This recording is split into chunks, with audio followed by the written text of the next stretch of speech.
संगठन एक नए मुकाम पर, ऊंचाई पर पहुंचा। बुजुर्गों के साथियों, मेरा तो सौभाग्य है, पवन और पदम सिंह की निरंतर लंबे समय से मांग कर रहे थे कि खरखोदा में रैली रखते, खरखोदा में रैली रखते।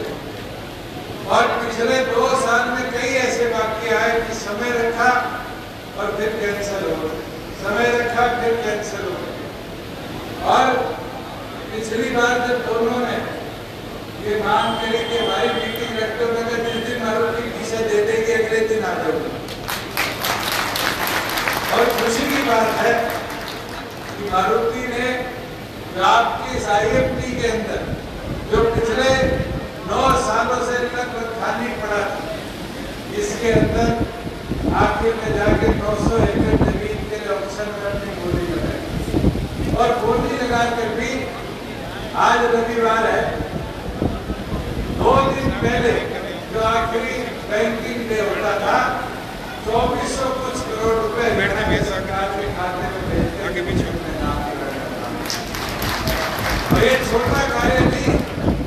अगर हम बात करें मारुति का खरखोदा में आना, बुजुर्गों युवा साथियों, ये मदर प्लांट गिराए जाते हैं, बड़े प्लांट जो आते हैं, ये साथ प्लांट और साथ के तौर पर बनते।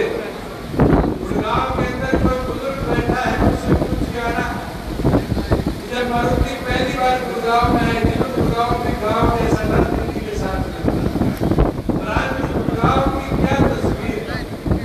2000 के दशक के अंदर मारुति ने अपना दूसरा प्लांट बनाने का काम किया मानेसर के अंदर। जब मानेसर एक छोटा सा गाँव होता है और आज सिटी म्युनिसिपल कॉर्पोरेशन बना, थोड़ा सा आगे तरफ नारोएडा के अंदर उन्होंने अपना प्लांट लगाया। धीरे धीरे वहां पे फ्लैट बन के लोगों के प्रशासन होगी विकास। और आज बोल के जा रहा 5 साल बाद खरखोदा की तस्वीर आज जैसी नहीं रहेगी। आज हाईवे जरूर आ गई, आज यहाँ पर सड़कें चौड़ी होगी। पिछले 2 दशक में निरंतर छोटा करके विकास और बड़े लेवल पर डेवलपमेंट का कोई प्रोजेक्ट नहीं लाया गया। अभी हम बैठे बात कर रहे थे, मैं आपके पीछे मटिंडू है, मटिंडू तो ससुराल था और उसके बावजूद भी क्या किसी फैक्ट्री को रोहतक से आने दिया। एशियन पेंट्स आई रोहतक रोक, कोका कोला आई रोहतक रोक। मगर ये हमारा निर्णय था मारुति को जमीन देने का। मारुति अगर हरियाणा में कहीं आएगी तो पहले दिन निश्चित कर दिया था कि खरखोदा के आएगी, खरखोदा का विकास हो। और बुजुर्गों युवा साथियों, छोटा विकास नहीं होगा। अगर कोई सोचता हो मारुति आएगी, मारुति के कल चेयरमैन के शब्द थे कि हम 2025 में पहली गाड़ी इस प्लांट में निकालने का काम करेंगे। 3 साल के अंदर इतना बड़ा 900 एकड़ का प्लांट, जिसमें 100 एकड़ में सुजुकी अपने मोटरसाइकिल बनाएगी और 800 एकड़ में मारुति अपनी गाड़ियां बनाने का काम करेगी। और तो और इंडिया की पहली फैक्ट्री होगी जिसमें इलेक्ट्रिक व्हीकल, ई व्हीकल, जो बिजली पे चलने वाले व्हीकल है, उसका बनने का प्रोग्राम शुरू होगा। बुजुर्गों युवा साथियों, एक चीज बता देता, मारुति ने कहा 800 एकड़ में जो प्लांट लगाएंगे उसमें लगभग 11,000 युवाओं को रोजगार मिलेगा। उसके साथ सुजुकी ने कहा जो 100 एकड़ में वो प्लांट लगाएंगे उसमें लगभग 3,000 युवाओं को रोजगार देने का काम करेंगे। अगर 14,000 का रोजगार आएगा और 14,000 के अंदर जब कानून सरकार में हमने पारित कर दिया भी 75% युवाओं को, हरियाणा के युवाओं को वहां नौकरी मिलेगी, तो ये मान के चलो 10,000 से ज्यादा युवा हरियाणा प्रदेश के खरखोदा की जमीन पर नौकरी करने का काम करें। और ये एक निवेश नहीं, पिछले 1 साल के अंदर अंदर ऐसे 28,000 करोड़ का निवेश ऐसे पिछड़े क्षेत्रों में जहाँ पहले फैक्ट्रियां नहीं आती थी, हमने ले जाने का काम किया।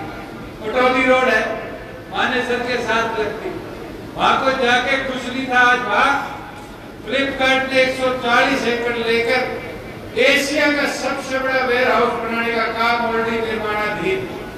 आज मेवात के अंदर रोजगार में वो एक गाँव, उसके अंदर एटीएल ने 180 एकड़ जमीन लेकर लगभग 4,500 युवाओं को नौकरी देने के लिए दुनिया की सबसे बड़ी मोबाइल फोन बैटरी बनाने का प्लांट लगाने का काम किया।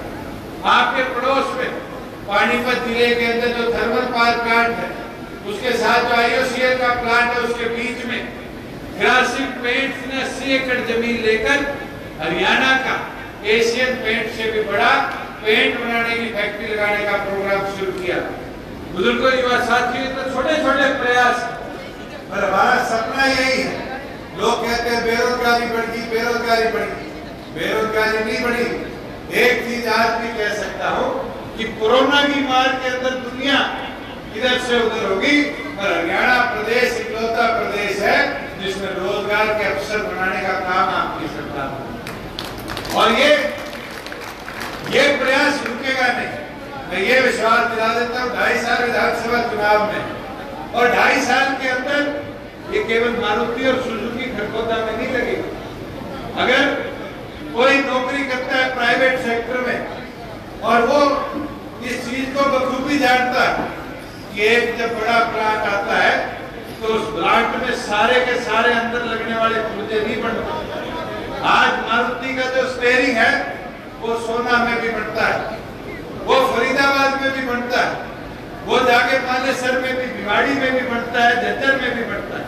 वैसे ही गाड़ी में लगने वाला शॉकर किसी और फैक्ट्री में बने, ब्रेक के जो पैड है वो किसी और फैक्ट्री में लगे, जो आगे वो लाइट अलग फैक्ट्री में बनती। और ये विश्वास मुझे भी है कि खरगोदा में फिर मारुति सुजुकी के साथ सैकड़ों और छोटे उद्योग आएंगे जो और रोजगार के अवसर बनेंगे। और वो दूर नहीं होगा कि MSME के माध्यम से यहाँ इस सभा में बैठा युवा, मैं तो एक चीज जरूर समझा हूँ 2.5 साल, अगर सोच और नियत दोनों सही है तो प्रगति नहीं रुक सकती। और हमने हरियाणा प्रदेश में कर दिखाया कि पिछले 2.5 साल में आपकी सरकार ने प्रत्येक वर्ग को नेक सोच के साथ प्रगति के पथ पर चलाने का काम किया।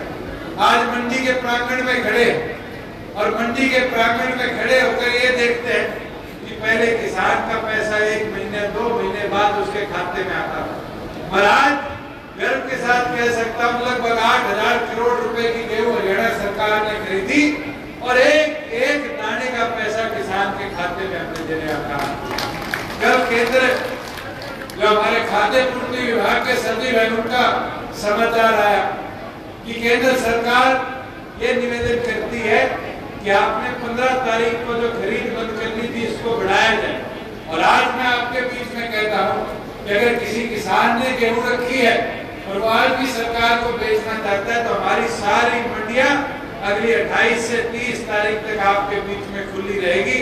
कि अगर किसी का दाना भी बचा है तो सरकार उस दाने को MSP पर खरीदने का काम करेगी। और तो और जब किसान की फसल खराब होती थी और फसल खराबे के पैसे के लिए उसको दर की ठोकरें काटनी पड़ती थी, निरंतर पिछले 1 साल में 2-3 ऐसे मौके आए, ओला गिरा, ज्यादा बारिश हुई, इस बार एकदम गर्मी पड़ी, किसान को उसकी फसल नुकसान का मुआवजा समय अनुसार नहीं मिला। अब हम प्रयास करें कि अगली फसल से पहले कानून ऐसा बना दे कि पहले तो पटवारी जाया करता था और गिरदावरी करके आया करता था, और पटवारी भी पूरे शायद गांव की गिरदावरी नहीं कर पाता था, तो किसान का मुआवजा एवरेज में रह जाता था 24%, 23%, 22%। और सरकार कहती थी कि 25% खराबे का नुकसान, और वो 25% ना पहुंचने के कारण किसान को मुआवजा नहीं मिलता। मैंने इस बार ये निर्णय लिया, विधानसभा में खड़े होकर ये सारे विधायकों के बीच में भी कहा कि अगले 1 महीने में हम पोर्टल बना देंगे, और पोर्टल बनाकर वो ताकत फिर पटवारी को वेरिफिकेशन की रहेगी, मगर फसल खराबा कहाँ हुआ है उसकी रिपोर्ट करने की पावर किसान को देने का काम करेंगे कि किसान अपने मोबाइल से अपलोड करके ये बता सकता है कि मेरी फसल में आज पानी खड़ा, मेरे ओले गिरे हैं, फसल बर्बाद होगी, या मेरे पानी न आने के कारण इस बार सूखे की मार के कारण फसल बर्बाद हुई। उसका भी किसान को ताकत देने का काम करें। और तो और अगर किसान के खेत में आग लग जाती थी तो पहले देखा जाता था बिजली के शॉर्ट सर्किट से हुई है या कोई और लापरवाही से हुई, और बिजली के शॉर्ट सर्किट से होती थी तो उसका मुआवजा तो बिजली विभाग दे दिया करता था। मगर अगर बिजली शॉर्ट सर्किट ना होके कोई चलता फिरता बीड़ी फेंक जाता था या दूसरे किसान के खेत से आई लपट से आग लग जाती थी, कोई पराली जला रहा था उससे आग लग जाती थी, तो उसका मुआवजा नहीं दिया जाता था। अब हम निर्णय लेंगे कि आग के कारण अगर किसी किसान का दाना भी बर्बाद होता है तो उसको भी 100% फसल खराबे के बराबर का मुआवजा अपनी सरकार देने। बुजुर्गों, यहाँ पंचायतों की बात अभी पवन ने मेरे को और पदम सिंह जी ने आप लोगों के सबके ज्ञापन लाके देने का काम किया, और उन ज्ञापनों में अधिकतम मांगे ये थी कि शमशान घाट में शेड बनाया जाए, शमशान घाट का रास्ता पक्का किया जाए, शमशान घाट में पीने के पानी की व्यवस्था की जाए, जो घाट बनाया जाए, हमारे जो जोड़ है उनकी सफाई कराई जाए, चार दीवारी कराई जाए, गांव की मुख्य बिल्डिंग पक्की कराई जाए। एसडीएम साहब भी आया है, मैं उनसे भी निवेदन करूंगा वो सारे ज्ञापन लेके जल्द से जल्द उनके एस्टीमेट बनाकर दिखाए कि जो प्रगति से पिछड़ा रह गया होगा तुरंत प्रभाव पे उसको हम लेकर तरक्की की पथ पर गिराने का काम करें। हमने अधिकतम सड़कों को जो पहले मार्केटिंग बोर्ड बनाया नहीं करता था उसको टेकअप कर आज दुरुस्त करने का काम किया। बुजुर्गों युवा साथियों, आज हमारा प्रयास है कि हरियाणा के सारे नेशनल हाईवेज को कनेक्ट किया जाए। और एक समस्या हमारे दैया घाट के प्रधान भी हमारे पास लेकर आए कि टोल पे आज के दिन हमारे 5 किलोमीटर से ज्यादा दूर पड़ते हुए गांव का आज टोल का पास नहीं बनता। ये आदेश मैं आज ही देके जाऊंगा क्योंकि एनएचएआई द्वारा भी लिखित में किया गया है कि 20 किलोमीटर के दायरे में कोई भी गांव पड़ता है उसका मंथली पास 315 रुपए की फीस पे हर व्यक्ति का बनाकर देने का काम अधिकारी तुरंत प्रभाव से करने का काम करेंगे। बुजुर्गों युवा साथियों, आज शिक्षा की बात, प्रदेश ऐसी प्रगति पर है कि अधिकतम हमारे डिस्ट्रिक्ट हेडक्वार्टर पर आज मेडिकल की शिक्षा के लिए मेडिकल कॉलेज निर्माणाधीन है। आज यूनिवर्सिटी कोई एक ऐसा जिला नहीं बचा था मेवात को छोड़ के जिसमें नहीं बनी थी। आज मेवात में भी सरकार ने आपकी ने यूनिवर्सिटी बनाने का निर्णय लिया। बुजुर्गों युवा साथियों, आज खेलों की बात हो तो गांव लेवल पर खेल की व्यवस्था और बेहतर कैसे बढ़ाई जाए। ओलंपिक्स जैसे जो खेल है उसमें हरियाणा 30 से 40% मेडल लेकर आता है। हमने ये निर्णय लिया कि गांव में बने हुए जितने स्टेडियम है मनरेगा के माध्यम से उनको दुरुस्त कराया जाएगा। जहाँ खेल का इंफ्रास्ट्रक्चर है वहाँ पर खेलों की नई 1000 खेल नर्सरियां बनाने का काम आपकी सरकार करेगी। और तो और जहाँ खिलाड़ियों को व्यवस्था समय अनुसार नहीं पहुँचती थी उस व्यवस्था को दुरुस्त किया जाएगा। और पहले तो 150-200 रुपए तक हमारे खिलाड़ियों को डाइट दिया करती थी प्रतिदिन, आपकी सरकार ने बढ़ाकर 400 रुपए से ऊपर उस डाइट को करने का काम किया है कि हमारे खिलाड़ी खेल के अंदर अपना ध्यान रखे, सेहत उनकी बनती रहे। और इस प्रदेश को आने वाले समय में जो कॉमनवेल्थ गेम और एशियन गेम इस वर्ष के अंदर होने वाले हैं उसके अंदर 40 नहीं, इस देश की जितनी मेडल चाहिए है 50% मेडल हरियाणा की धरती लाकर इस देश को देने का काम करेंगे। बुजुर्गों युवा साथियों, मैं तो आपसे अनुरोध और प्रार्थना करता हूँ कि पार्टी द्वारा डॉक्टर अजय सिंह चौटाला जी के निर्देश अनुसार एक मेंबरशिप ड्राइव चलाई गई और उस मेंबरशिप ड्राइव में आप लोगों ने बढ़ चढ़कर काम करने का कार्य किया। और जहाँ टारगेट 4.5 लाख का था आपने 7 लाख के आंकड़े को पार करके पार्टी में नए सदस्य जोड़ने का काम किया। हर बूथ तक पहुँचने की बात है और बूथ तक पहुँचने के लिए ये जिम्मेवारी आप सभी साथियों की बनती है कि सभी साथी मिलकर नए जो बूथ लेवल पर काम कर नए साथियों को जोड़ने का काम करेंगे। और एक चीज जरूर बोलना चाहूंगा कि अगर मेहनत करते रहे तो ये विश्वास रखना जिस संकल्प के साथ आपने मिलकर जननायक जनता पार्टी बनाई थी उस संकल्प को और मजबूती से प्रदेश की प्रत्येक विधानसभा लोकसभा सीट पे ले जाने का काम आप सब मिलकर करने का काम करोगे।